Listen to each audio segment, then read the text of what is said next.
आशाराम जी अपना प्रश्न करेंगे। नेताम जी। धन्यवाद भाई साहब। अध्यक्ष जी चलेगा चलेगा, बोलिए आप। कांकेर जिला को मास्टर प्लान में क्या क्या लिए हैं उसको बताने की कृपा करेंगे। पूरे जिले का मास्टर प्लान तो एक साथ नहीं रहता है। कांकेर जिला के अंतर्गत 2 निवेश क्षेत्र का विकास योजना बना हुआ है। मास्टर प्लान है वो स्पष्ट होना चाहिए कि कौन से सेक्टर में अपन कर रहे हैं। नगरीय क्षेत्र और उस नगर का विकास आसपास के सराउंडिंग में जहां भविष्य में होने की संभावना है, उन दोनों को मिला करके प्लान एरिया के रूप में परिभाषित किया जाता है और मास्टर प्लान ओवरऑल बनाया जाता है। जो भी सरकारी परियोजना है उसके लिए लैंड यूज को चेंज करने की कोई भी जरूरत होगी, उसे टॉप प्रायोरिटी में सुनिश्चित किया जाएगा। उसमें कहीं भी परियोजनाओं को पूर्ण होने में बाधा नहीं होने दी जाएगी।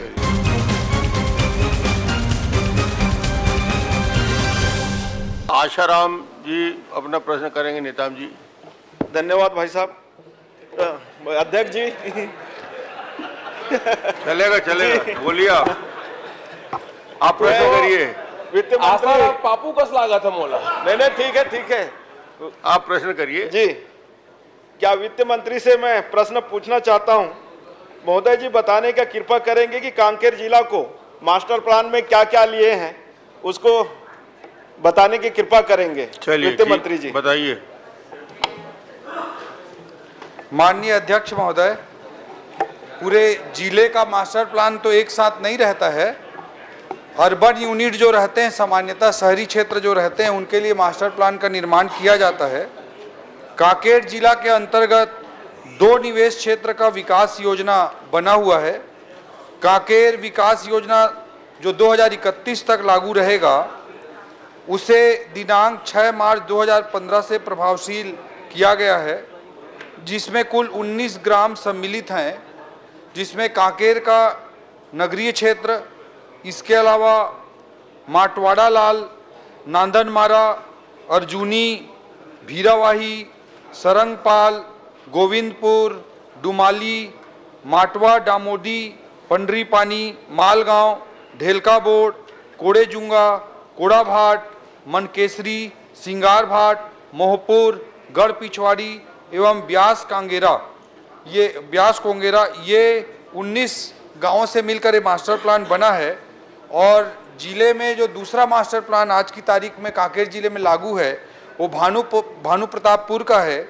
भानु प्रतापपुर विकास योजना 2031 तक के लिए मास्टर प्लान इम्प्लीमेंट रहेगा, ये लागू रहेगा। इसे 21 मई 2020 से प्रभावशील किया गया है, जिसमें कुल 7 ग्राम सम्मिलित हैं। भानु प्रतापपुर, मुल्ला, चौगेल, कराठी, कन्हारगांव, नारायणपुर एवं रानवाही, ये 7 गांव इसमें सम्मिलित हैं। इसके अलावा अध्यक्ष महोदय, चरामा, पखांजूर, अंतागढ़, नरहरपुर एवं बड़े कापसी, इन 5 स्थानों पर मास्टर प्लान बनाने की प्रक्रिया चल रही है।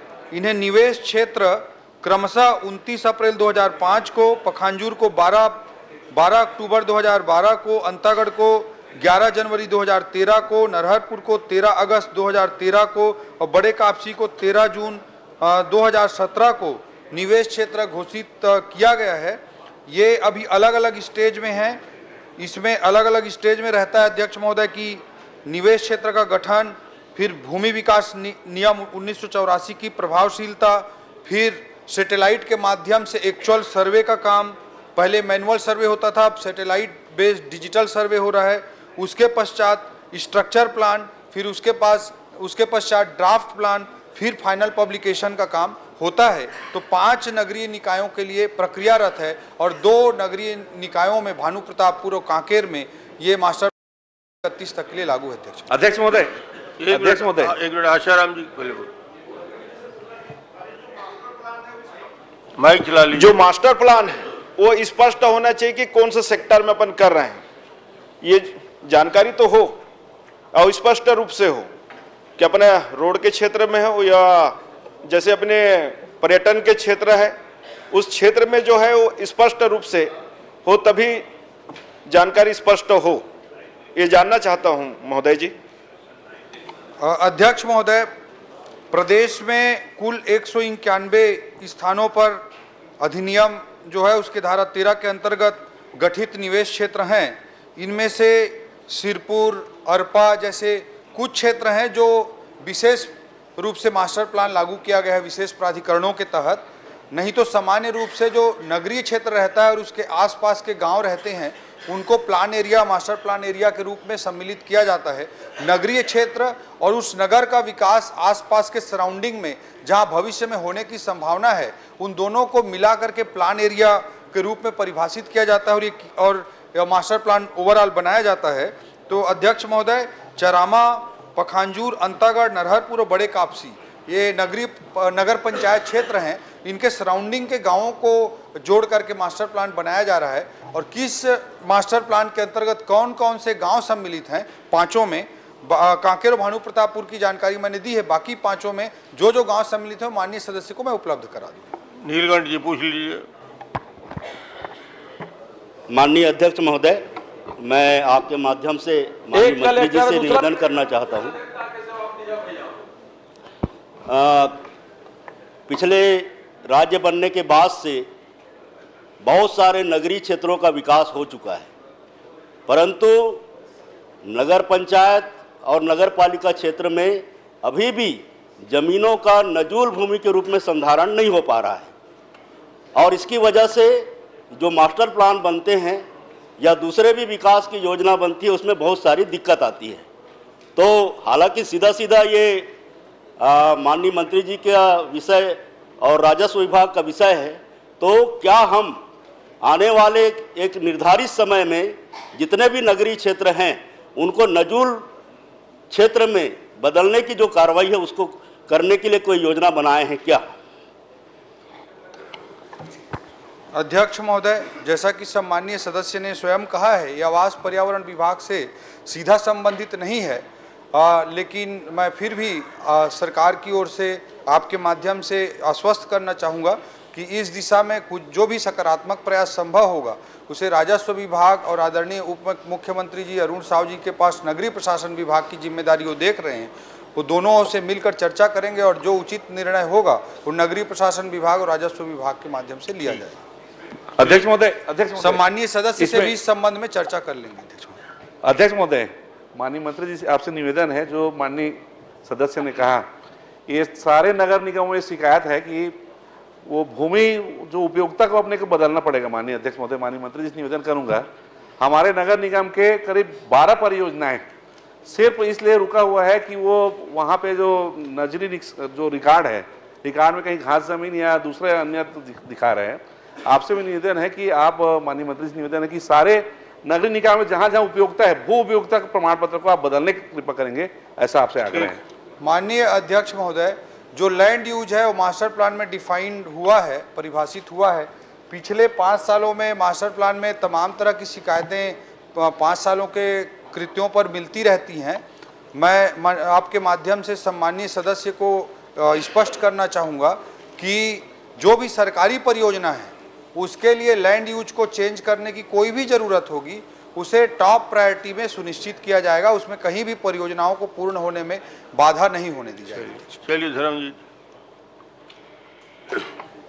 आदरणीय अध्यक्ष महोदय, मैं इन शहरों के बारे में बात नहीं कर रहा हूँ। दरअसल नगरीय क्षेत्रों में बहुत सी ज़मीनें पड़ी हुई हैं, लेकिन वो छोटे झाड़ और बड़े झाड़ के जंगल होने के कारण बहुत से प्रोजेक्ट वहाँ पर हम लगा नहीं पा रहे हैं, बना नहीं पा रहे हैं, और वहाँ पर एक तिनका भी नहीं है घास का। तो मैं माननीय मंत्री जी आपसे निवेदन करना चाहता हूँ, ये पूछना भी चाहता हूँ, ये आग्रह भी करना चाहता हूँ कि एक बार क्या सरकार के स्तर पर इस बात पर विचार करेंगे कि छोटे झाड़ बड़े झाड़ का जंगल जो नगरीय क्षेत्र के अंदर है, अध्यक्ष जी 220 kV का सब स्टेशन नहीं बन पा रहा है, क्योंकि ज़मीन 15 एकड़ चाहिए। ज़मीन तो है लेकिन छोटे झाड़ बड़े झाड़ हैं, कॉलेज की बिल्डिंग नहीं बन पा रही है। तो नगर के विकास के लिए, नगर के अन्य सुविधाओं को देने के लिए ये छोटे झाड़ बड़े झाड़ के जंगल की समस्या से कैसे मुक्ति दिलाएंगे, और उसमें आप विचार करके कार्यवाही करेंगे क्या, ये जरा बताइए। ये सिर्फ मेरे क्षेत्र का नहीं, पूरे प्रदेश का मामला है, और इस पूरे प्रदेश के मामले पर आपको संज्ञान लेकर के बात करना चाहिए। हम जहाँ भी जाते हैं छोटे झाड़ बड़े झाड़, बात खत्म। तो ये थोड़ा बात को शुरू करने के लिए पहल करिए आप। करेंगे कि नहीं? माननीय अध्यक्ष महोदय, सम्मानीय सदस्य ने जो विषय पर ध्यान आकृष्ट किया है वो अत्यंत महत्वपूर्ण है।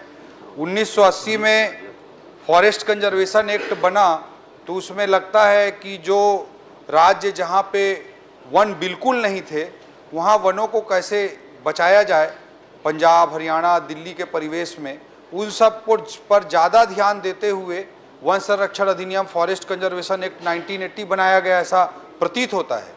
देश के परिप्रेक्ष्य में बात सही भी है, लेकिन हमारा देश इतना विशाल है, इतना विविधतापूर्ण है, उसके कारण से अनेक अंचलों में उसके कारण बहुत सारी दिक्कतें आती हैं। जो सम्मानीय सदस्य ने दिक्कत बताई है, मेरे विधानसभा क्षेत्र के भी अनेक नगर पंचायतों में वो दिक्कत आ रही है, मैं खुद उस चीज़ को महसूस कर रहा हूँ।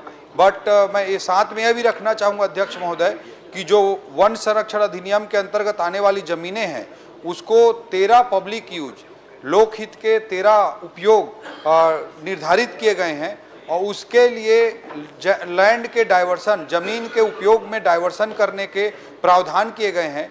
जहाँ तक मेरे को अभी याद आ रहा है 1 हेक्टेयर तक जिला स्तर पर समिति है जो उसे डाइवर्ट कर सकती है।